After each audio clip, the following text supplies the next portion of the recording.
Good morning, everyone. Thank you for joining me in today's webinar about writing effectively to provide excellent client service. I'm Renee Morgan, and I was a CSA at the Atlanta branch for nearly 5 years.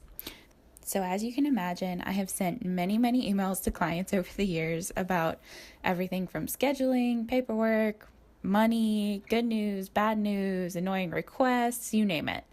Over time, I've learned that a well-crafted email can create a positive client experience, and I'm hosting this webinar to provide some of these tips to you. But before we dive in, we must answer this question. What is effective writing?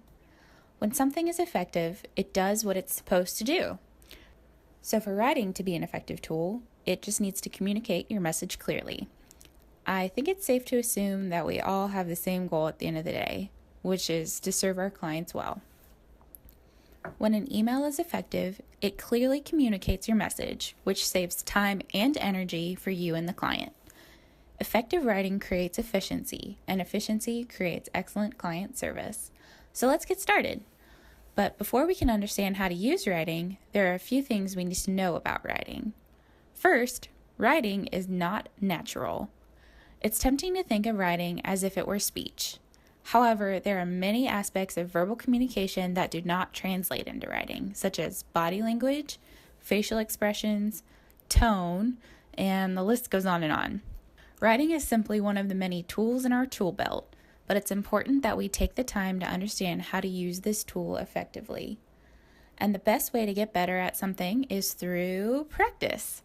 So each time you put your fingers on the keyboard, you are practicing writing.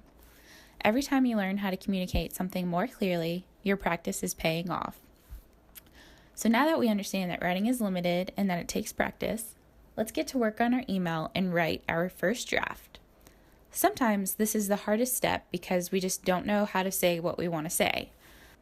Here's some helpful advice from Peter Elbow, a major contributor to our understanding of the process of writing. Peter says, a useful rule of thumb is to start by putting the readers in mind and carry on as long as things go well. If difficulties arise, try putting readers out of mind and write either to no audience, to self, or to an inviting audience. Finally, always revise with the readers in mind. So as you're writing your first draft, make sure you hit the highlights, such as deadlines, fees, timelines, or a required action. The next step is to revise, then edit your email. Read through it and ask yourself, is it correct? Is it clear? Is it cohesive? Is it concise? Is it cordial? Remember that email comes across harsher than it would if we were speaking. Once you are sure your email hits all the highlights, makes sense, isn't too long, and is kind, let it sit. Distancing yourself from your writing for even a few minutes will allow you to see errors you might be blind to at first. After you come back to your email, read through it once more, even out loud if you need to, then hit send.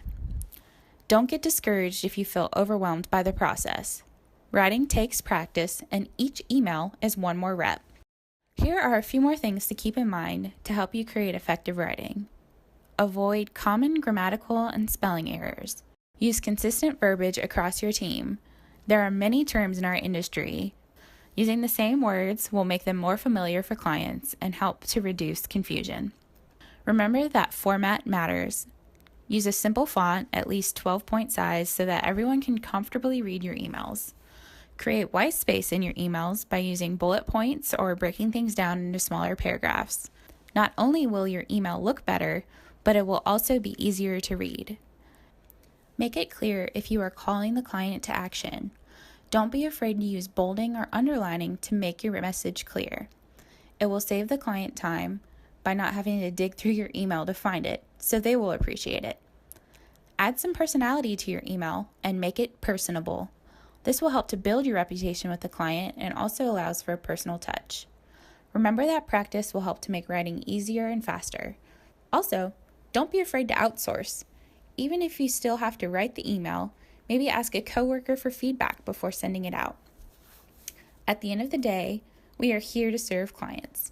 Remember your audience while writing your email, and many of these tips will just come naturally. Here are some additional resources if you would like to learn more about writing effectively and efficiently. Thank you all for your time and have a great day.